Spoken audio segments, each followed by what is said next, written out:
नमस्कार दोस्तों, स्वागत है आपका स्टडी फॉर सिविल सर्विसेज में। वीडियो को पूरा देखिए। कोई भी आपका फीडबैक है, कोई सजेशन है, तुरंत वीडियो में कमेंट करके जरूर बताइए। अच्छा लगे तो वीडियो लाइक जरूर कर लीजिए और ऐसे वीडियो लगातार फ्री में बिना किसी एडवर्टीजमेंट के पाने के लिए चैनल को तुरंत सब्सक्राइब कर लीजिए और बेल आइकन को जरूर टैप कर लीजिए ताकि आगे भी सारे वीडियो आपको मिलते रहे। यूट्यूब में फॉलो करते हैं तो प्लीज ये वाला फ्री टेलीग्राम चैनल जरूर ज्वाइन कर लीजिएगा। सारे नोटिफिकेशन, सारे अपडेट यहीं पे आते हैं, ध्यान रखिएगा। स्टडी फॉर सिविल सर्विसेज का कोई भी पेड ग्रुप अगर आपको ज्वाइन करना है तो सिर्फ 8564880530 96960606089755 यही नंबर है हमारे, सिर्फ जहां पे कॉल या व्हाट्सएप कर सकते हैं। इंस्टाग्राम पे हमारा पेज जरूर फॉलो कर लीजिएगा, studyforcivil.services है। ट्विटर पे हमको जरूर फॉलो कर लीजिएगा, @studyforcivils है। बीपीएससी पीटी के पेपर में आप देखते होंगे कि 8 से 12 सवाल आते हैं बिहार के इकोनॉमिक सर्वे से, जो हर साल पब्लिश होता है, और बजट से। ठीक है, जो सवाल मैं आपके सामने स्क्रॉल कर रहा हूँ, रिसेंट में 2 वर्षों में जितने भी बिहार के पेपर हुए हैं, ठीक है, आर्ट एंड कल्चर का पेपर आप लगा लें, आप AA के पेपर में से देख सकते हैं, आप बीपीएससी के री एग्जाम्स में देख सकते हैं, बीपीएससी के प्रीवियस ईयर के पेपर्स में से देख सकते हैं। ये प्रश्न जो है बिहार के इकोनॉमिक सर्वे से पूछे गए हैं। आज हम बिहार का लेटेस्ट इकोनॉमिक सर्वे कवर करेंगे, जो आपका बीपीएससी 68th के लिए भी बहुत यूजफुल रहेगा, क्योंकि फिलहाल आयोग के द्वारा जो एक्सपेक्टेड एग्जाम डेट दी गई है वो काफ़ी पहले की है और उससे पहले बिहार का अगला फ्रेश इकोनॉमिक सर्वे और बजट नहीं रिलीज होगा। तो इस वीडियो को बहुत ध्यान से देखिएगा। ये वीडियो आपका 7 से 8 नंबर पूरे कवर करा सकता है, जो अन्य कहीं आपको मिलेगा नहीं। बिहार का इकोनॉमिक सर्वे बहुत इंपॉर्टेंट डॉक्यूमेंट होता है, ना सिर्फ प्रीलिम्स पर्पस के लिए, मेंस के लिए आप उसमें बहुत सारे पॉइंट्स कलेक्ट कर सकते हैं। उसमें बिहार की आर्थिक समस्याओं का काफ़ी अच्छे से विश्लेषण उसमें किया हुआ देखने को मिलता है, कई सारी स्कीम्स का वर्णन उसमें किया जाता है। और प्रीलिम्स में मैंने बताया कम से कम 7 सवाल एक्सपेक्टेड होते हैं आपके बिहार इकोनॉमिक सर्वे से। तो आइए हम चलिए देखना शुरू करते हैं। इस तरीके के सवाल बनते हैं। मैं आंसर सबके नहीं यहाँ पे क्लियर कर रहा हूँ क्योंकि डेटा बदल जाता है। हम लेटेस्ट इकोनॉमिक सर्वे यहाँ पर कवर करेंगे। बहुत सारे इनसाइट आपको देखने को मिलते हैं, लेटेस्ट इकोनॉमिक सर्वे से ही पूछा है, तो इसके आंसर भी आप लोग देख लीजिए। यहाँ पे इस तरीके के सवाल बनते हैं बिहार के इकोनॉमिक सर्वे से और बहुत सारी इंपॉर्टेंट चीज़ें आपको जानने को मिलती हैं। आप बीपीएससी के लिए हमारे study for civil services 2.0 channel को जरूर सब्सक्राइब कर लीजिएगा। ये बहुत ज़रूरी आपके लिए रहेगा ऐसा करना, क्योंकि बीपीएससी जो नेक्स्ट वाला है, जो जनवरी 2023 में एक्सपेक्टेड है, उसके लिए बहुत सारे फ्री इनिशिएटिव हम लेने वाले हैं। साथ ही साथ बीपीएससी का इस पीटी के लिए हमारा पेड ग्रुप भी शुरू हो चुका है, आप ज्वाइन कर सकते हैं। स्क्रीन पर आपको नंबर शो हो रहा होगा, जिस पर व्हाट्सएप करके आप अधिक जानकारी प्राप्त कर सकते हैं पेड बैच के बारे में। अगर आप बीपीएससी में मेंस पेपर लिखने जा रहे हैं तो ये रिकमेंडेड होता है कि आप बिहार का इकोनॉमिक सर्वे खुद से ही पढ़ें जरूर। वो 650 करीब पेजेस का डॉक्यूमेंट है, आपको पूरा पढ़ना चाहिए खुद से और नोट्स बनाना चाहिए, क्योंकि उसमें आंसर राइटिंग करनी है। लेकिन ये वीडियो प्रीलिम्स के लिए बहुत सफिशिएंट है, आपको पूरा इकोनॉमिक सर्वे पढ़ने की जरूरत नहीं पड़ेगी, इसी में से आपके सारे फैक्ट कवर हो जाएंगे। बिहार का इकोनॉमिक सर्वे चैप्टर वाइज दिया होता है। अध्याय नंबर 1 होता है बिहार की अर्थव्यवस्था का एक अवलोकन। इसमें अर्थव्यवस्था है, इसमें आर्थिकी नहीं कुछ, और इसमें बहुत सारा आपको आर्थिक ज्ञान होने की आवश्यकता भी नहीं, सिर्फ आंकड़ों पर फोकस करना है, क्योंकि जैसा कि हमने आपको दिखाया आंकड़े ही ज़्यादा पूछे जाते हैं हमारे पेपर में। इसमें लिखा हुआ है कि वित्तीय संसाधनों की सीमित उपलब्धता के बावजूद पिछले 1 दशक में लगातार सामाजिक आर्थिक विकास की अनुभूति बिहार ने की है, और सकल घरेलू उत्पाद जो है राज्य का, यानी जीएसडीपी जिसको बोलते हैं, उसके आंकड़ों में जो है हम लोग कह सकते हैं कोविड ने बहुत नुकसान तो पहुंचाया, लेकिन फिर भी ग्रोथ माइनस में नहीं गई, जहां पर ग्रोथ 10 से ऊपर रहती थी।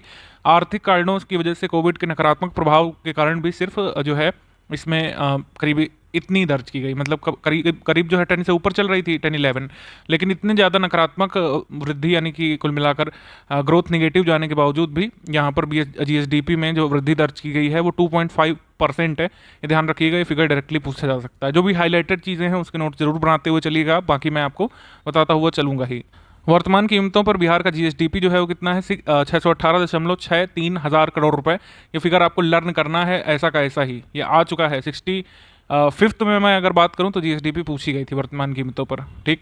तो 2020-21 में पूछ लेंगे कि बिहार की जीएसडीपी कितनी है, तो इतनी है। अगर स्थिर कीमतों पर पूछ लें तो 419.88 हज़ार करोड़ रुपए है, ठीक है। एनएसडीपी भी एक बार देख लेते हैं। एनएसडीपी है 566.47 हज़ार करोड़ रुपए और 379.55 हज़ार करोड़ रुपए स्थिर कीमतों पर दर्ज की गई थी एनएसडीपी, ठीक है। प्रति व्यक्ति जीएसडीपी जो है मौजूदा कीमतों पर कितनी है बिहार में, 46.3 हज़ार रुपए है, ये भी लर्न करना है। प्रति व्यक्ति सकल घरेलू जिला उत्पाद के संबंध में 38 जिलों की रैंकिंग बनाई गई है, और इसमें शीर्ष स्थान किसका है, राजधानी पटना का ऑब्वियसली, और सबसे कम सकल घरेलू जिला उत्पाद में प्रति व्यक्ति कहाँ पे दर्ज किया गया है, पर कैपिटा में सबसे कम है शिवहर। तो हमसे अगर पूछेंगे कि बिहार का सबसे गरीब जिला कौन है, तो उसका उत्तर अब होगा शिवहर। आर्ट एंड कल्चर वाले पेपर में क्या पूछा था, बिहार का सबसे गरीब जिला कौन है, तो अब हम लगाएंगे शिवहर। जीएसवीए में प्राथमिक, माध्यमिक और तृतीयक क्षेत्रों की हिस्सेदारी क्रमशः कितनी है, ये लर्न होना चाहिए आपको, ठीक है। तृतीयक की हिस्सेदारी सबसे अधिक है, 61.2% है, और प्राथमिक की है 19.2, और तृतीयक की है 19.5। द्वितीयक क्षेत्र में सबसे बड़ा जो भागीदारी है वो किसकी है? व्यापार की है, और फिर है मरम्मत और सेवाओं की। और दोनों का शेयर कितना है? व्यापार का है 15.3% और मरम्मत सेवाओं का है 14.4%। ये प्रतिशत भी लर्न कर लीजिएगा।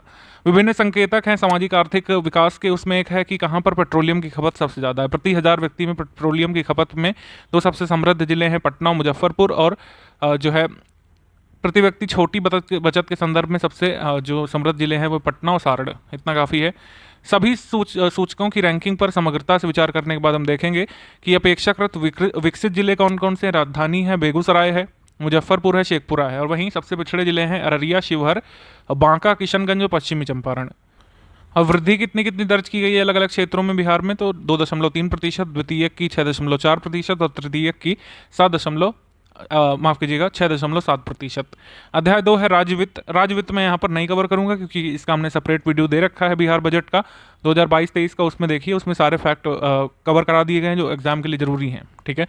लेकिन फिर भी यहाँ पे दो हम चीज़ें जरूर यहाँ पे स्टडी करेंगे। सबसे पहला, स्वयं के स्रोत जो है बिहार के वो सीमित हैं। इस वजह से राज्य सरकार केंद्रीय हस्तांतरण और संसाधनों के अनुदान पर निर्भर रही है और अभी भी है।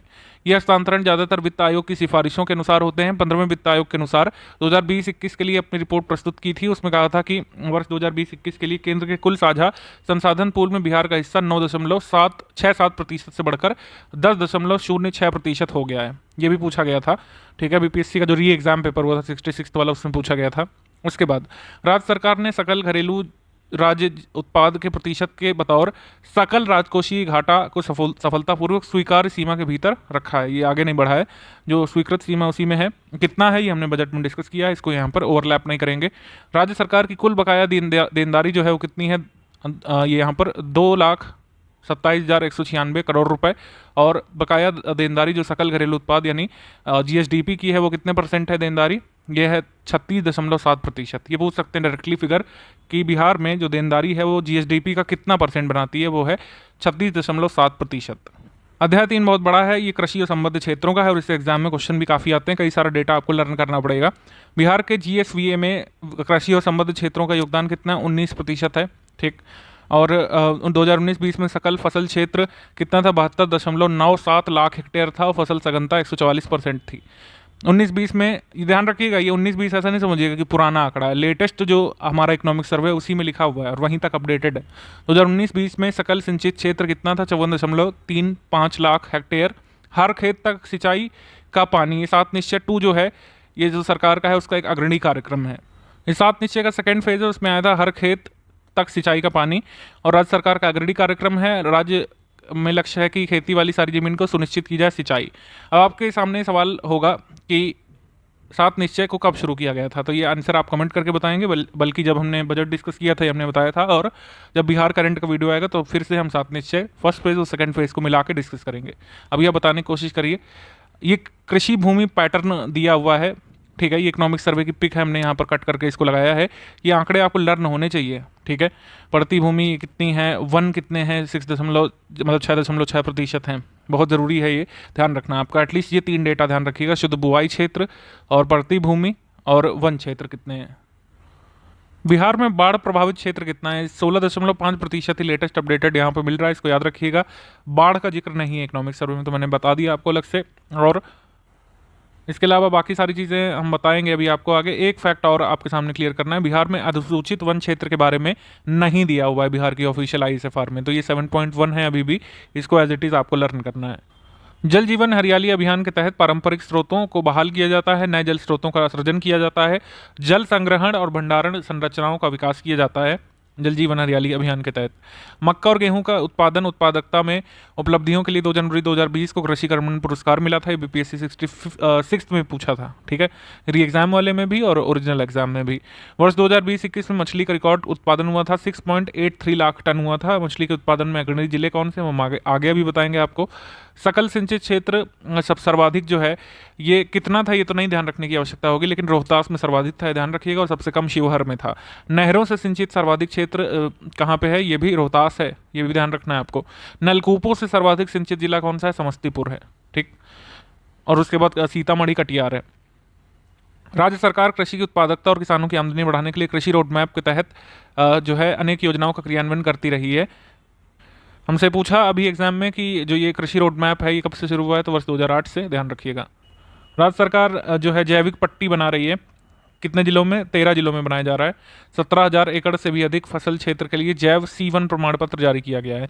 बागवानी क्षेत्र को प्रोत्साहित करने के लिए 23 जिलों में समेकित बागवानी मिशन के साथ साथ 15 जिलों में मुख्यमंत्री बागवानी मिशन विकास योजना का क्रियान्वयन किया जा रहा है। तो मुख्यमंत्री बागवानी विकास योजना कितने जिलों में चल रही है? 38 में से 15 जिलों में। और बागवानी विकास मिशन मतलब ये अगर पूछे समेकित बागवानी विकास मिशन कितने जिलों में चल रहा है, तो 23 जिलों में। कृषकों को डिजिटल सेवाएं प्रदान करने के लिए कृषि विभाग द्वारा एक बिहान ऐप चलाया गया है, ठीक है, बिहान ऐप। तो अगर कहें बिहान किससे संबंधित है? कृषकों को डिजिटल सेवा प्रदान करने से। बिहार में दूध का कुल उत्पादन 115.01 लाख टन है। खाद्यान्न उत्पादन 16.31 लाख टन था, ठीक है, 2018-19 में, और अब बढ़कर के कितना हो गया 2020-21 में लेटेस्ट आंकड़ों में 17.95 लाख टन है। कुल भौगोलिक क्षेत्रफल सभी को पता है बिहार का, जो लोग बीपीएससी की प्रिपरेशन करते हैं, 94 लाख हेक्टेयर है और 6.6% वन क्षेत्र है। और वीरान आकृष्य भूमि 4.6% है, बाग बगीचे 2.7% और आकृष्य बंजर भूमि 0.5% है, ठीक है। शुद्ध बुआई क्षेत्र कितना है? लेटेस्ट आंकड़ों के अनुसार 50.77 लाख हेक्टेयर। और सकल शस्य क्षेत्र कितना है? ये है आपका 72.97 लाख हेक्टेयर। और फसल सघनता कितनी है? 1.44। आकृष्य भूमि का क्षेत्रफल 2017-18 में जो है 41.18 लाख हेक्टेयर से थोड़ा बढ़कर के कितना हो गया है? 42.82 लाख हेक्टेयर, ठीक। बक्सर में और भोजपुर में जो है निवल बुआई क्षेत्र सबसे ज़्यादा है, हम लोग कह सकते हैं। कितना है ये तो नहीं याद रखने की ज़रूरत होगी आपको। सकल शस्य क्षेत्र में निवल बुआई क्षेत्र से भाग देकर क्या निकाला जाता है? फसल सघनता निकाला जाता है, यानी कि क्रॉपिंग इंटेंसिटी। क्रॉप इंटेंसिटी सबसे ज़्यादा कहाँ है? शिवहर में, और सबसे कम गया डिस्ट्रिक्ट में। बिहार में कुल वन क्षेत्र में कैमूर, जमुई और नवादा सबसे आगे हैं। और वैसे बिहार के SFR में हमने क्लियर कर ही दिया है आपको, पूरा डेटा उसमें हमने बता दिया है। उसका वीडियो आप अलग से देख सकते हो, 9 मिनट का वीडियो है, अलग अलग बना हुआ है, हिंदी इंग्लिश मीडियम में, स्टडी फॉर सिविल सर्विसेज में। आप उसको जरूर देखिएगा, बिहार स्पेशल में इंक्लूड करिएगा उसको। बिहार में जो कुल जोते हैं उनका 97% लघु और सीमांत है। लघु और सीमांत जोते कितना है? कुल मिलाकर 97%। ये बहुत ज़रूरी है, तो मतलब छोटे और सीमांत किसान सर्वाधिक हैं आपके बिहार में। अच्छा, ये 2015-16 का डेटा क्यों दिया हुआ है? आप अगर आश्चर्य कर रहे हो तो आप जानते हैं, अगर नहीं जानते समझ लीजिए कि आखिरी हमारा एग्रीकल्चर सेंसस यहीं तक हुआ था। अगला एग्रीकल्चर सेंसस होगा 2025-26 में, तब तक यही डेटा मान्य रहेगा, ठीक है। इससे आगे का नहीं दिया है, ना ही आएगा एग्जाम में। बिहार में जोतों का औसत क्षेत्रफल जो है 0.39 हेक्टेयर है। इसको लर्न कर लीजिएगा, ये आगे तक काम आएगा। वर्ष 2020-21 में चावल और मक्का की उत्पादकता जो है जितनी थी, इसको लर्न करने की आवश्यकता नहीं है। चावल के उत्पादन के लिहाज से अग्रणी जिले कौन से हैं? रोहतास, औरंगाबाद, पश्चिमी चंपारण। एटलीस्ट टॉप 2 ध्यान रखिए, 3 नहीं याद रखने की जरूरत होगी। रोहतास, औरंगाबाद चावल के उत्पादन में शीर्ष पर, चावल उत्पादकता में शीर्ष पर कौन है? ठीक है, उत्पादकता के स्तर पर पश्चिमी चंपारण और रोहतास शीर्ष 2 जिले हैं। इसके बाद वर्ष 2020-21 में यानी लेटेस्ट में गेहूं की उत्पादकता के मामले में टॉप पर कौन है? बेगूसराय और सारण। वहीं उत्पादन के मामले में टॉप पर कौन है? रोहतास और मुजफ्फरपुर और भोजपुर है। टॉप दो ध्यान रखना काफ़ी होगा, रोहतास और मुजफ्फरपुर का नाम ध्यान रखना काफ़ी होगा। देन इसके बाद बिहार देश का एक प्रमुख मक्का उत्पादक राज्य है। रबी और गर्मा मक्का की उत्पादकता यहाँ पर काफ़ी अधिक है। मक्का आप जानते हैं कि अलग अलग देश के हिस्सों में तीनों सीजन में उगाया जाता है। हमारे भारत में उत्पादन के स्तर के अनुसार मक्का की फसल के मुख्य उत्पादक जिले कौन कौन से हैं? कटिहार, पूर्णिया। मैं 3 नहीं इंक्लूड कर रहा हूँ, टॉप 2 ध्यान रखना काफ़ी होगा, उतना ही आप याद कर भी सकते हैं। मक्का की फसल की मतलब शीर्ष उत्पादक जिले कौन कौन से हैं? सर्वाधिक उत्पादन जहाँ पर होता है वो है कटिहार, पूर्णिया, ठीक है। और सर्वाधिक उत्पादकता कहाँ पर पाई गई है? अररिया डिस्ट्रिक्ट में। इसके बाद दलहन उत्पादन में जो अग्रणी जिले हैं वो है पटना और नालंदा, औरंगाबाद। और सर्वाधिक दलहन उत्पादकता कहाँ पर दर्ज की गई है? जहानाबाद डिस्ट्रिक्ट में। उत्पादन की दृष्टि से बिहार में शीर्ष दालें जो हैं वो मसूर और मूंग है, क्योंकि ये भी आ चुका है बीपीएससी री एग्जाम में एक बार 66 वाले में कि टॉप 2 दालें जिनका उत्पादन सर्वाधिक होता है वो कौन कौन सी है।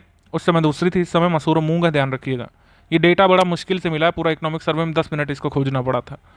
ईख का उत्पादन पूछा जा चुका है या फिर गन्ना, तो गन्ना उत्पादन के मामले में काफ़ी अंतर है। उत्पादन में सबसे टॉप पर है पश्चिमी चंपारण जिला, ठीक है। और जो है राज्य में प्रमुख ईख उत्पादक जिले हैं पश्चिमी चंपारण तो सबसे ज़्यादा है, 53.4%, टोटल 100% का यही होता है। उसके बाद गोपालगंज है, पूर्व चंपारण है और मुजफ्फरपुर है। मुख्य फलों का उत्पादन इस प्रकार है, केला सबसे ज़्यादा होता है, फिर आम होता है क्वांटिटी के मामले में, फिर अमरूद होता है और फिर लीची होती है। ये क्रम है, ये क्रम ध्यान रख सकते हैं। इसके बाद शीर्ष अमरूद उत्पादक जिले बिहार में है नालंदा, मुजफ्फरपुर। और आम उत्पादन में शीर्ष पर हैं दरभंगा, पूर्व चंपारण और मुजफ्फरपुर। 2020-21 में आलू उत्पादन में अग्रणी है पटना, नालंदा और समस्तीपुर। वहीं प्याज के मामले में शीर्ष पर कौन है? नालंदा, पश्चिमी चंपारण और पटना। गोभी के उत्पादन में शीर्ष जिले हैं वैशाली, कटिहार और नालंदा। ठीक है। उसके बाद 2005 में राष्ट्रीय बागवानी मिशन के आरंभ होने से बिहार में सब्जियों का उत्पादन बढ़ा है। कृषि विभाग में 2 उत्कृष्टता केंद्रों की स्थापना की है, सब्जियों के लिए चंडी में और फलों के लिए देशरी में। राज्य सरकार ने 3 कृषि महाविद्यालयों को स्वीकृत किया है। कृषि अभियंत्रण का महाविद्यालय आरा डिस्ट्रिक्ट में खुलेगा और कृषि व्यवसाय प्रबंधन का नया महाविद्यालय पटना में खुलेगा और कृषि जैव प्रौद्योगिकी का नया विद्यालय सबौर में खुलेगा। ठीक है, सबौर में। लेटेस्ट जो पशु जनगणना हुई है 2019 वाली, उससे पता चला है कि बिहार में पशुओं की कुल संख्या जो है बढ़ी है। अब ये कितनी हो गई है? 365.4 लाख हो गई है। पशुधन में सबसे बड़ा हिस्सा गाय बैलों का है, फिर किसका है? बकरे बकरियों का है और फिर भैंस और भैंसे का है। ठीक। पशुओं के टीकाकरण में सबसे टॉप पर है पूर्वी चंपारण, यहाँ पर सबसे ज़्यादा पशुओं का टीकाकरण किया गया है और फिर बाद में पश्चिमी चंपारण है। प्रौद्योगिकी को महिलाओं और सीमांत किसानों तक पहुंच सुनिश्चित करने के लिए पशु सखी कार्यक्रम चलाया जा रहा है, जहां पर पशु स्वास्थ्य सेवाएं दी जा रही हैं। अच्छा, इसमें क्या क्वेश्चन बन सकता है? आपसे कहेंगे कि पशु स्वास्थ्य सेवाएं बिहार में किस स्कीम के तहत या फिर किस इनिशिएटिव के तहत दी जा रही है, उसका नाम क्या है? तो उसमें पशु सखी एक ऑप्शन होगा, पशु स्वास्थ्य होगा, ऐसे करके 4 ऑप्शन होंगे और एक ई वाला होगा, आपको ध्यान रखना है, पशु सखी नाम है प्रॉपर। हाल ही में लागत आपूर्ति, प्रौद्योगिकी, मूल्यवर्धन और विपणन में निवेश बढ़ाकर उच्च गुणवत्ता वाले पशुधनों और पशु उत्पादों की प्राप्ति के लिए बिहार पशुधन मास्टर प्लान जो है विकसित किया गया है। इसकी अवधि ध्यान रखिएगा क्योंकि ये पूछते हैं फैक्ट में कि बिहार पशुधन मास्टर प्लान की अवधि क्या है? 2018-19 से 2022-23 तक है। राज्य में दूध उत्पादन के मुख्य स्रोत गाय हैं, मतलब गायों का दूध का उत्पादन सबसे ज़्यादा होता है बिहार में 62.6%। उसके बाद भैंसों का दूध होता है और फिर सबसे कम बकरियों का। गायों से दूध उत्पादन के मामले में शीर्ष जिले हैं समस्तीपुर, बेगूसराय और पटना। भैंसों से सर्वाधिक उत्पादन, मतलब भैंस की राज्य में दूध उत्पादन की, मतलब भैंसें महत्वपूर्ण स्रोत है, इनकी खपत काफ़ी है। भैंस के दूध के उत्पादन के स्रोत हैं मुख्य मधुबनी, सीतामढ़ी और पूर्वी चंपारण। मछली उत्पादन के लिहाज से अग्रणी जिले कौन कौन से हैं? मधुबनी, दरभंगा और पूर्वी चंपारण है, ध्यान रखिएगा। मधुबनी, दरभंगा और पूर्वी चंपारण। एनपीके फर्टिलाइजर्स की सर्वाधिक खपत कहाँ पर दर्ज की गई? पूर्णिया में और सबसे कम दर्ज की गई शिवहर में। यूरिया की सर्वाधिक खपत है रोहतास में, उसके बाद पूर्णिया में। ठीक है। राज्य में यूरिया की कुल खपत में संयुक्त रूप से 14.7% का योगदान किसका है? रोहतास, पूर्णिया और पूर्वी चंपारण का। वर्ष 2020-21 में सर्वाधिक 335 पंप सेट की खरीद कहाँ पे हुई थी? मुजफ्फरपुर में और फिर सारण में। थ्रेशर की सर्वाधिक खरीद कहाँ पर हुई थी? पश्चिमी चंपारण में। आगे बढ़ते हैं हम लोग। उद्यम क्षेत्र है अमृतसर कोलकाता औद्योगिक कॉरिडोर जो है केंद्र सरकार की महत्वाकांक्षी परियोजना है और इसका सरोकार बिहार से भी है क्योंकि मालवाही गलियारा होगा ये, और ये काफ़ी बेनिफिट करेगा बिहार को भी। ये 7 राज्यों से गुजरता है, पंजाब, हरियाणा, उत्तर प्रदेश, उत्तराखंड, ऑब्वियसली बिहार, झारखंड, पश्चिम बंगाल से होकर के गुजरेगा। इसकी लंबाई 1839 किलोमीटर होगी। क्योंकि उद्यम क्षेत्र में इसका मेंशन है तो जरूर आपको इसके बारे में पता होना चाहिए, एग्जाम में आ सकता है बीपीएससी में और बिहार के अन्य एग्जाम में। बिहार में एक बिहार नवांकुर कोष न्यास है जो ट्रस्ट है, इसमें 5 लाख रुपए अधिकतम का ब्याज मुक्त ऋण पाने के हकदार होते हैं उद्यमी कुछ। और मुख्यमंत्री युवा उद्यमी योजना चल रही है, उसमें ब्याज प्रतिशत की दर कितनी होगी? 1% की दर पर ब्याज दिया जाएगा उद्यमियों को। ठीक है। और शेष परियोजना व्यय की शेष 50% रकम अधिकतम 5 लाख रुपए विशेष प्रोत्साहन योजना के तहत अनुदान सब्सिडी के रूप में इसमें मिलती है। ठीक है। उसके बाद बिहार में 3 सर्वाधिक आकर्षक उद्योग इस समय जो चल रहे हैं वो है इथेनॉल, खाद्य प्रसंस्करण और नवीकरणीय ऊर्जा। बहुत ज़रूरी है, ये आ सकता है कि बिहार में उभरते उद्योग कौन कौन से हैं। मान लीजिए दिया हो कि जो है डिजिटल शिक्षा हो, उसमें जो है इथेनॉल उत्पादन हो, खाद्य प्रसंस्करण हो, नवीकरणीय ऊर्जा हो, तो उसमें आप ई लगा देंगे क्योंकि उभरते उद्योग इथेनॉल हैं, खाद्य प्रसंस्करण है और नवीकरणीय ऊर्जा है। जैसे उसमें पूछा भी गया था बिहार में तेजी से विकास करने वाला उद्योग कौन सा है, तो इसमें इथेनॉल उत्पादन तो दिया नहीं है, खाद्य प्रसंस्करण दिया, इस वजह से ऑप्शन नंबर ए यहाँ पे सही होगा। राज्य में चिकित्सकीय प्रयोजनों के लिए ऑक्सीजन उत्पादन में तेजी लाने के लिए, चूँकि बहुत सारी ऑक्सीजन की कमी कारण मौतें हुई थी कोविड के सेकेंड वेव में, तो इसमें ऑक्सीजन उत्पादन प्रोत्साहन नीति 2021 में अपनाई गई थी बिहार सरकार के द्वारा। बिहार स्टार्टअप नीति 2017 राज्य में नई पीढ़ी के उद्यमियों को बढ़ावा देने के लिए महत्वपूर्ण भूमिका निभा रही है। तो आपसे अगर पूछे कि बिहार की लेटेस्ट स्टार्टअप नीति कब आई है, तो इसका उत्तर होगा 2017। दिसंबर 2021 तक स्टार्टअप के लिए इतने आवेदन प्राप्त हुए थे और इसमें 4987 इंक्यूबेशन के स्तर पे पहुंचे थे। बिहार नवांकुर कोष न्यास जो है उसमें 185 नवांकुरों को प्रमाणित किया गया था। अगर बिहार नवांकुर पूछे तो किससे संबंधित है, तो इसका उत्तर हो जाएगा स्टार्टअप से। और बिहार नवांकुर है क्या? बेसिकली एक ट्रस्ट है, एक न्यास है। उसके बाद 2020-21 में राज्य सरकार ने मुख्यमंत्री महिला उद्यमी योजना और मुख्यमंत्री युवा उद्यमी योजना में से प्रत्येक के लिए 200 करोड़ रुपए आवंटित किए थे। ठीक है, ये भी ध्यान रख सकते हैं। वैसे बजट में हमने अलग से कवर किया है इसको। अब श्रम रोजगार के बारे में बात करें तो इसमें भी कई सारे आंकड़े लर्न करने हैं। जैसे 47.1% श्रमिक बिहार में प्रारंभिक क्षेत्र में कार्यरत हैं। ठीक, तो अगर आपसे पूछे कि सर्वाधिक एम्प्लॉयमेंट देने वाला जो क्षेत्र है वो कौन सा है, प्राथमिक क्षेत्र ही है।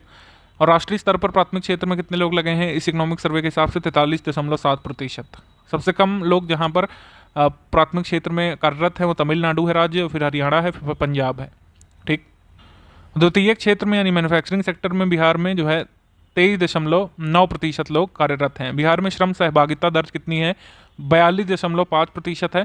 और महिला श्रमिकों की मजदूरी का स्तर जो है पुरुषों के स्तर से मतलब 75% है। अगर 100 रुपये बिहार में पुरुष श्रमिक को मिलते हैं तो 75 महिला को मिलते हैं, ऐसा आप मान सकते हैं। निर्भरता अनुपात जो है बिहार में पूरे राष्ट्रीय स्तर पर सर्वाधिक है, 62% है। और इसका कारण ये नहीं है कि यहाँ पर बहुत सारे वृद्ध लोग हैं, यहाँ पर ये कारण है कि यहाँ पर बच्चे बहुत ज़्यादा हैं बिहार में, तो निर्भरता अनुपात बढ़ जाता है। तो राज्य की आबादी के 46% बच्चे हैं, इस वजह से राज्य में निर्भरता अनुपात बहुत बढ़ा हुआ है। राष्ट्रीय औसत जो है 46.4% से अधिक है बिहार में। ठीक है, इसके बाद 2019-20 में पता चला है हमको कि बिहार में 59.9% पुरुष श्रमिक स्वनियोजित थे यानी सेल्फ एम्प्लॉयड थे। ठीक है, और इसी प्रकार 30.8% पुरुष जो है अनियमित श्रमिक थे यानी कि नॉन रेगुलर एम्प्लॉयड थे, जिनके पास जो है रेगुलर एम्प्लॉयमेंट नहीं था। बेसिकली जो मजदूरी दिहाड़ी वगैरह करते थे, इसमें 30.8% पुरुष श्रमिक थे। महिला श्रमिकों के मामले में 51.7% स्वनियोजित श्रमिकों में से 22.9% महिलाएं जो है घरेलू उद्योग के रूप में आर्थिक क्रियाकलाप बिहार में करती हैं। इतने आंकड़े सफिशिएंट है, इससे बाहर नहीं आएगा आपके एग्जाम में। बिहार में अधिकांश पुरुषों को समाहित करने वाले उद्योग कौन से हैं? कृषि है, वानिकी है, मत्स्याखेट है, फिर है निर्माण और फिर है थोक एवं खुदरा व्यापार, मोटर वाहन की मरम्मत वगैरह। आदि संरचना और संचार के बारे में बात करेंगे तो इसमें सबसे पहले सड़क संचार के बारे में बात करेंगे। 2020-21 में बिहार में परिवहन और दूरसंचार क्षेत्रों का राज्यगत मूल्यवर्धन यानी GSVA जो है इसका हिस्सा कितना था? दूरसंचार और परिवहन क्षेत्र में 11% था, जो कि बढ़ रहा है लगातार।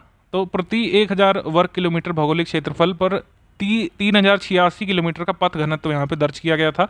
और पथ घनत्व के मामले में पूरे देश के राज्यों में बिहार का स्थान यहाँ पे तीसरा था। केरल जो था ये टॉप पर था, फिर पश्चिम बंगाल यहाँ पर सेकंड पर।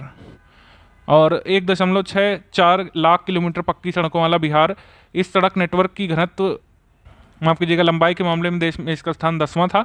तो सड़क घनत्व या सड़क नेटवर्क की लंबाई के मामले में पूरे सभी राज्यों में बिहार का स्थान 10वां है। और सड़कों की कुल लंबाई के मामले में 8वां स्थान है बिहार का। ठीक है, तो सड़क नेटवर्क की लंबाई के मामले में देश में 10वां स्थान और सड़कों की कुल लंबाई के मामले में 8वां स्थान है बिहार का। और भौगोलिक क्षेत्रफल के अनुसार बिहार में 12वां सबसे बड़ा नेटवर्क है। बिहार में राष्ट्रीय उच्च पथों यानी कि नेशनल हाईवेज का घनत्व कितना है? ये है 1000 वर्ग किलोमीटर पर 58 किलोमीटर। और इस मामले में बिहार जो है तीसरे स्थान पर है सभी राज्यों में।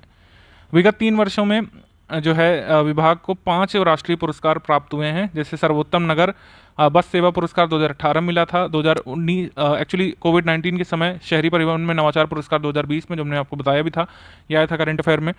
बिहार में पथ सुरक्षा पहल 2019 से लागू है। सूचना प्रौद्योगिकी पहल के तहत प्रभावी सेवा प्रदान की जा रही है 2018 से। मुख्यमंत्री ग्राम परिवहन योजना चल रही 2019 से। और इंटरनेट के ग्राहकों की संख्या में भी असाधारण रूप से वृद्धि हुई है। ठीक है, और बिहार में इंटरनेट ग्राहकों की संख्या अब पहुंच गई है 5.5 लाख करोड़। अब आ जाते हैं ऊर्जा क्षेत्र पर। राज्य में बिजली की प्रति व्यक्ति खपत पहले कम थी, अब बढ़ी है, अब हो गई है 350 किलोवाट आवर। ठीक है, लेटेस्ट में 2020-21 में। 2019-20 में राज्य में बिजली की उपलब्ध क्षमता इतनी थी, ये पूछी जा चुकी है प्रीवियस एग्जाम में। 65th में एक्चुअली पूछी गई थी। अब हम क्या लगाएंगे 67th के लिए? 67th में अगर पूछें कि यहाँ पे, या फिर 68th में मान लीजिए पूछ लें और नया सर्वे नहीं आया कि राज्य में बिजली की उपलब्ध क्षमता कितनी है, तो ये हो गई है 6422 मेगावाट। ठीक है, 6422 मेगावाट। वर्ष 2020-21 में बिजली की खपत के मामले में 3 संपन्न जिले हैं, पटना, गया और मुजफ्फरपुर। दूसरी ओर सबसे पीछे जो जिले हैं वह शिवहर, अरवल और शेखपुरा। ठीक है, उसके बाद बिहार में वितरण व्यवस्था 2 कंपनी देख रही है, उत्तर बिहार विद्युत वितरण कंपनी लिमिटेड और दक्षिण बिहार विद्युत वितरण कंपनी लिमिटेड। राज्य में 13 लघु जल विद्युत परियोजनाएं चालू हैं, जिनकी कुल स्थापित क्षमता जो है ये 54.3 मेगावाट है। ग्रामीण विकास के बारे में बात करेंगे तो सबसे पहले बात होगी यहाँ पर जीविका के बारे में। जीविका का ओरिजिनल नेम है बिहार लाइवलीहुड प्रमोशन सोसाइटी। और सितंबर 2021 तक 10.3 लाख स्व सहायता समूह यानी सेल्फ हेल्प ग्रुप्स का गठन इसके तहत किया जा चुका है। ठीक है, राज्य सरकार ने अगस्त 2018 में सतत जीविकोपार्जन योजना की शुरुआत की थी, ये भी पूछा जा चुका है, ठीक है। और जीविका को 3 साल के लिए जो है 840 करोड़ रुपए के बजट परिव्यय के साथ सतत जीविकोपार्जन योजना के कार्यान्वयन के लिए नोडल एजेंसी बनाया गया था। अप्रैल 2016 में जब शराबबंदी लागू हुई थी तो देश के शराब या फिर ताड़ी उत्पादन और बिक्री के परंपरागत रूप से शामिल होने वाले गरीब परिवारों को स्थायी आय सृजन करने में संपत्ति प्रदान करना इसका उद्देश्य था। यानी कि जो लोग ताड़ी वगैरह बनाते थे और जब ये एक्ट लागू हो गया था शराबबंदी का, तब उनका कैसे जीविका चलेगी इसको देखना इसका काम था। सतत जीविकोपार्जन योजना ध्यान रखिएगा किससे संबंधित थी। शराबबंदी जब हो गई थी तो शराब या ताड़ी उत्पादन और बिक्री करने वाले लोगों को जीविका प्रदान करना इसका उद्देश्य था सतत जीविकोपार्जन योजना का। इसकी नोडल एजेंसी कौन सी थी? जीविका। मनरेगा के अंतर्गत 2020-21 के बीच जारी किए गए जॉब कार्डों की संख्या इतने थी और रोजगार प्राप्त करने वाली परिवारों की संख्या 51 लाख थी करीब। सर्वाधिक जॉब कार्ड गया जिले में जारी किए गए थे। बिहार में पंचायती राज संस्थाओं में 38 जिला परिषद हैं, 533 जिला पंचायत समितियां हैं, 8,067 ग्राम पंचायत कार्यरत हैं और संस्थानों में 1161 जिला परिषद सदस्य हैं, 11,497 पंचायत समिति सदस्य हैं और 1,14,691 ग्राम पंचायत सदस्य हैं, ठीक है। तो एटलीस्ट ये वाले फिगर ध्यान रखिएगा, जिला परिषद, पंचायत समितियां, ग्राम पंचायत, ये वाले जरूर ध्यान रखिएगा। पंचायती राज संस्थाओं को अनुदान आंशिक रूप से 15वें वित्त आयोग की अनुशंसा पर केंद्र सरकार द्वारा और शेष 6ठे राज्य वित्त आयोग की अनुशंसा पर राज्य सरकार से मिलता है। बिहार में पंचायती राज संस्थाओं को पंचायती राज संस्थानों को 2020-21 में केंद्र सरकार के कोष के हिस्से के रूप में बतौर 5,018 करोड़ रुपए अनुदान प्राप्त हुआ था, जिसका ग्राम पंचायतों, ग्राम पंचायत समितियों, जिला परिषदों के बीच इस अनुपात में वितरण किया गया था 70-20-10 में। राज्य सरकार द्वारा वर्ष 2019 में जल जीवन हरियाली अभियान शुरू किया गया था और मिशन 5 करोड़ नामक एक कार्यक्रम शुरू किया गया था और 5 करोड़ पौधे लगाना इसका लक्ष्य था। इसी योजना की तर्ज पर जीविका ने भी पर्यावरण संरक्षण और परिवारों के पोषण ग्रहण में सुधार लाने के लिए हरित जीविका हरित बिहार मिशन शुरू किया था, ठीक है, जिसका लक्ष्य 2021-22 में 1.5 करोड़ यानी 1.5 करोड़ पौधे लगाना इसका उद्देश्य है। अभी 12.72 लाख से भी अधिक स्वयं सहायता समूह बैंकों के साथ ऋण संपर्क में है, यानी कि इनका लिंकेज किया गया है बैंक के साथ। और ग्राम पंचायतों द्वारा सौर स्ट्रीट लाइट योजना का कार्यान्वयन किया जा रहा है। स्वच्छ गांव समृद्ध गांव कार्यक्रम जो है, जो 7 निश्चय 2.0 है, उसका एक भाग है ये। इसके तहत सभी गांवों में सोलर लाइट लगवाई जाएगी। इसका क्रियान्वयन 2021-22 से 2022-23 तक किया जाएगा और अगले 5 वर्षों तक इन स्ट्रीट लाइट का मेंटेनेंस भी देखा जाएगा। और स्वच्छ भारत मिशन जो चल रहा है ग्रामीण वाला, उसमें केंद्र सरकार और राज्य सरकार की भागीदारी तो है ही। अब इसमें सरकार ने अपनी कुछ उपलब्धियां गिनाई थी कि जैसे दीनदयाल उपाध्याय पंचायत सशक्तिकरण पुरस्कार जिला परिषद औरंगाबाद को मिला था। पंचायत समिति जो थी उसमें पटना जिले का एक पंचायत समिति थी, रोहतास जिले की पंचायत समिति थी, औरंगाबाद जिले की थी और औरंगाबाद जिला का रफ़ीगंज प्रखंड, इस तरीके से है। बाकी नानाजी देशमुख राष्ट्रीय गौरव ग्राम पुरस्कार 2020-21 को मिला था समस्तीपुर जिले के रोसड़ा प्रखंड मोतीपुर ग्राम पंचायत को। बाल हितैषी पुरस्कार 2020 औरंगाबाद जिले के कुटुम्बा प्रखंड का कुटुम्बा ग्राम पंचायत विजेता था। और ग्राम पंचायत विकास योजना पुरस्कार दरभंगा जिले के केवटी प्रखंड के केवटी ग्राम पंचायत ने जीता था, ठीक है। आप कह रहे होंगे कि मैं 2022 और 23 के लिए 2020 का करंट अफेयर करा रहा हूँ। निश्चित तौर पर जो बदलता पैटर्न है उसमें बिहार का पुराना करंट अफेयर भी पूछा जा सकता है। नगर विकास की बात कर लेते हैं। वर्ष 2011 में जो जनगणना हुई थी उसमें शहरीकरण का स्तर बहुत कम दर्ज किया गया था, मात्र 11.3% बिहार में, बाकी सारी आबादी ग्रामीण है। राज्य सरकार ने ठोस यहाँ पे कदम लिए और शहरीकरण का वर्तमान स्तर 15.3% है। ये ध्यान रखिएगा, ये पूछा जा सकता है, ठीक। और बिहार नगर पालिका अधिनियम 2007 में आया था। राज्य में 12 नगर निगम, 49 नगर परिषद और 81 अधिसूचित क्षेत्र परिषद या नगर पंचायत सक्रिय हैं। अच्छा, ये आंकड़ा और भी कहीं अपडेटेड दिया हो तो उसके हिसाब से चाहें तो कर सकते हैं। अगर करंट में आ गया तो ठीक, लेकिन अगर एग्जाम में आ गया तो इसी को मानिएगा, क्योंकि फिर आप क्लेम कर सकते हैं अपने उत्तर को, ठीक है, कि इतने ही हैं। 12 नगर निगम, 49 नगर परिषद और 81 अधिसूचित क्षेत्र परिषद या नगर पंचायतें। बिहार नगर पालिका अधिनियम 2007 के अनुच्छेद 3(1) का नियम कहता है कि शहरी क्षेत्र घोषित करने के लिए किसी वास्थल में न्यूनतम 75% आबादी का कृषितर आबादी जो कृषि कार्य में संलग्न ना होनी चाहिए। बिहार में एक ऐसे अनेक वास्थल हैं जहां पर कृषितर आबादी कुल आबादी के 75% से कम है, लेकिन वह शहरीकरण का प्रभाव दर्शा रहे हैं। ऐसे में ऐसे शहरों को अधिनियम के अनुसार ग्रामीण क्षेत्रों में रखा जा सकता था। इस प्रतिबंध पर काबू पाने के लिए एक संशोधन किया गया नियम में।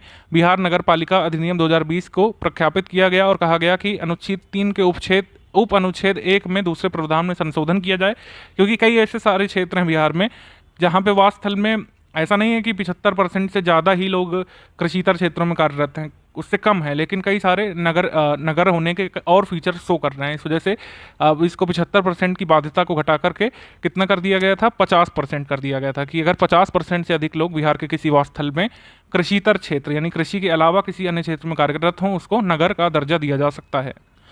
तो कई लोगों ने इसको क्रिटिसाइज भी किया कि आप नगरीकरण के स्तर को हासिल नहीं कर पा रहे हैं तो गोल पोस्ट ही शिफ्ट कर दे रहे हैं। खैर जो भी है, हमको याद रखना है कि बिहार में क्या होता है कि 75% से अगर अधिक आबादी कृषितर क्षेत्रों में कार्यरत है और बाकी अन्य नियमों को भी पूरा करती है तो उसको नगर कहा जा सकता है बिहार में। दिसंबर 2021 में नीतीश कुमार की अध्यक्षता में सीतामढ़ी और सहरसा को क्रमशः बिहार का 18वां और 19वां नगर निगम बनाने का फैसला किया गया था। ये करंट अफेयर में आया था, तो इसको ध्यान रखिएगा, इसको अपडेट करिएगा। अमृत मिशन के तहत बिहार में जो है 27 नगरों को शामिल किया जा चुका है। अमृत की ऑफिशियल वेबसाइट के हिसाब से ये आंकड़ा किसी ने नहीं बताया है, ठीक है, ध्यान रखिएगा। अध्याय 10 की अगर हम बात कर लें, बैंकिंग और संबद्ध क्षेत्र, तो बैंकों की कुल संख्या में बिहार का हिस्सा देश में अपनी जनसंख्या के हिस्से से काफ़ी कम है। यानी कि जितना बैंकों का हिस्सा पूरे भारत में है उसका केवल हिस्सा बिहार में कितना है, 8.6%, ठीक है। बैंकों ने 2020-21 में कुल 2,51,271 किसान क्रेडिट कार्ड जारी किए थे, जो गत वर्ष से इतने प्रतिशत अधिक से। किसान क्रेडिट कार्ड योजना जो है किस वर्ष में आई थी, जल्दी से कमेंट करके बताइए, बीपीएससी बहुत पूछता रहता है सवाल। मानव विकास यानी कि ह्यूमन डेवलपमेंट के बारे में बात करेंगे। राज्य सरकार ने 2020-21 में कुल बजट का 44% हिस्सा मानव विकास से संबंधित क्षेत्रों के लिए आवंटित किया था, ठीक। और 2015-16 से 2020-21 के बीच बिहार में प्रति व्यक्ति विकास व्यय में 14.5% की वृद्धि दर्ज की गई थी, जबकि राष्ट्रीय स्तर पर इस वृद्धि का औसत जो है 10.3% था। तो कहने की कोशिश कर रहे हैं कि बिहार अपने मानव विकास में काफ़ी खर्च कर रहा है। देश की 8.6% आबादी बिहार में निवास करती है, जबकि देश के क्षेत्रफल में बिहार का योगदान 2.9% का है। बिहार का आयु स्तूप यानी कि जो एज पिरामिड है वो आधार से चौड़ा और शीर्ष तक जाते हुए संकरा हो जाता है, ठीक है, क्योंकि बच्चों की संख्या ज़्यादा है और युवाओं की संख्या ज़्यादा है, प्रौढ़ों की संख्या कम है। प्रति लाख आबादी पर स्वास्थ्य संस्थानों की संख्या के लिहाज से शीर्ष 3 जिले हैं जमुई, शेखपुरा और शिवहर। सबसे पीछे 3 जिले हैं सीतामढ़ी, दरभंगा और पटना। दिसंबर 2021 तक राज्य में कुल 10 करोड़ लोगों को टीका लगाया गया था, जिसमें 5.7 करोड़ लोगों को पहली खुराक और बाकी लोगों को दूसरी खुराक दी गई थी। टीकाकरण अभियान का गीत था, कर दिखाएगा बिहार, कोरोना का टीका लगाएगा बिहार, ये गीत था। बिहार और भारत की जनसंख्या के अनुमान का तुलनात्मक विश्लेषण दर्शाता है कि 2036 तक कार्यशील आबादी यानी जो 15 से 59 होता है भारत में, अन्य देशों में 15 से 64 होता है, जिसको हम लोग क्या बोलते हैं, डेमोग्राफिक डिविडेंड भी बोलते हैं, ध्यान रखिएगा। 15 से 64 या 15 से 59 के बीच की आयु को डेमोग्राफिक डिविडेंड भी बोलते हैं। यह आया था अभी यूपीपीसीएस के पेपर में, बिहार में भी रिपीट कर सकते हैं, ध्यान रखिएगा। बिहार में अपेक्षाकृत अधिक यहाँ पे कार्यशील जनसंख्या होगी, ये कहा जा रहा है, ऑब्वियसली क्योंकि बच्चे हैं, बच्चे बड़े होकर कार्यशील जनसंख्या बन जाएंगे। कार्यशील आबादी का हिस्सा 2011 के 53.5% से बढ़कर 2036 में 61.4% हो जाने का अनुमान बिहार के संदर्भ में लगाया गया है। बिहार में जन्मकालीन जीवन संभाव्यता में 1 वर्ष की वृद्धि दर्ज की गई है। इसमें कहा गया है कि बिहार में जो जीवन प्रत्याशा है वो रहेगी जो है मतलब 2014 से 2018 के बीच रही है 59.1 वर्ष की जीवन प्रत्याशा। 2019 में प्रतिदर्श निबंधन प्रणाली जो है एसआरएस के अनुसार बिहार में शिशु मृत्यु दर 29 प्रति 1000 दर्ज की गई थी, जो कि राष्ट्रीय आंकड़े 30 से कम थी। दिसंबर 2021 में राज्य में कुल 10 करोड़ महिलाओं का टीकाकरण हुआ था। और वर्ष 2020-21 में कुल राज्य बजट में महिलाओं का पर व्यय का हिस्सा 16% का था। 2020-21 में सकल घरेलू उत्पाद के प्रतिशत में महिलाओं के लिए कुल परिव्यय 3.7% था। अध्याय 12 अगर हम बात कर लें बाल विकास, तो वर्ष 2011 की जनगणना के अनुसार बिहार में 5.18 करोड़ बच्चे थे और राज्य की कुल आबादी के 42% बना रहे थे। 2021 का अनुमान है कि 0 से 18 वर्ष उम्र के बच्चे 12% आबादी के साथ बिहार का स्थान भारत में दूसरा है। और बाल विकास का एजेंडा 4 स्तंभों पर आधारित है: स्वास्थ्य एवं पोषण, शिक्षा एवं विकास, बाल संरक्षण और बाल सहभागिता। बिहार में बाल बजट निर्माण का प्रचलन 2013-14 से शुरू हुआ था, ये पूछ सकते हैं। और वर्ष 2020-21 में बाल बजट के लिए 38,863.99 करोड़ रुपए जो है ये जारी किए गए थे, जो राज्य के कुल बजट का 17.8% हिस्सा था। ठीक। विश्व स्वास्थ्य संगठन के अनुसार 10 से 19 वर्ष के उम्र के बच्चे जो है किशोर वय होते हैं, इनको टीनेजर्स कहा जाता है। बिहार की कुल आबादी बिहार की आबादी में टीनेजर्स कितने हैं? 19.8% हैं। विपदाग्रस्त परित्यक्त अनाथ बच्चों के सहयोग और पुनर्वास के लिए यानी रिहैबिलिटेशन के लिए 23 बाल गृह चल रहे हैं बिहार में। और अपना घर नाम से ज्ञात 2 बाल गृह पटना और बेगूसराय में राज्य सरकार चला रही है। बाल संवाद अदालतें कानून तोड़ने वाले किशोर किशोरियों के और छोटे अपराधों से संबंधित मामलों को प्रभावी ढंग से निपटा रही है। समेकित बाल विकास योजना ICDS जो आई थी 1975 में, अभी भी चल रही है, इसके कुछ भाग संचालित हैं। 38 जिलों में 544 परियोजना कार्यालयों के जरिए ICDS चल रही है बिहार में। इंटीग्रेटेड चाइल्ड डेवलपमेंट स्कीम जिसको बोल रहे हैं। समेकित बाल विकास सेवा द्वारा दी जाने वाली सेवा में सुधारों कार्यक्रम के तत्काल अनुश्रवण के लिए 38 जिलों में पोषण ट्रैकर का उपयोग किया जा रहा है। पोषण ट्रैकर मोबाइल आधारित एक एप्लीकेशन है जिसमें आंगनबाड़ी सेविकाओं द्वारा जमीनी आंकड़ों की प्रविष्टि की जाती है। ध्यान रखिएगा कि ये पोषण ट्रैकर किससे संबंधित है, आंगनबाड़ी सेविकाओं की हेल्प करने के लिए, जिससे वो ग्राउंड लेवल पर एंट्रीज अपनी अपडेट कर सकें। मोस्ट इंपॉर्टेंट फैक्ट, बिहार में अशोधित जन्म दर 2019 तक यानी लेटेस्ट तक 26, बिहार में शिशु मृत्यु दर ग्रामीण 29, नगरीय 27 और समस्त 29। बिहार में जो है कुल जन्म दर कितनी 3, मतलब ये टोटल फर्टिलिटी रेट यहाँ पे दिया जा रहा है। Total fertility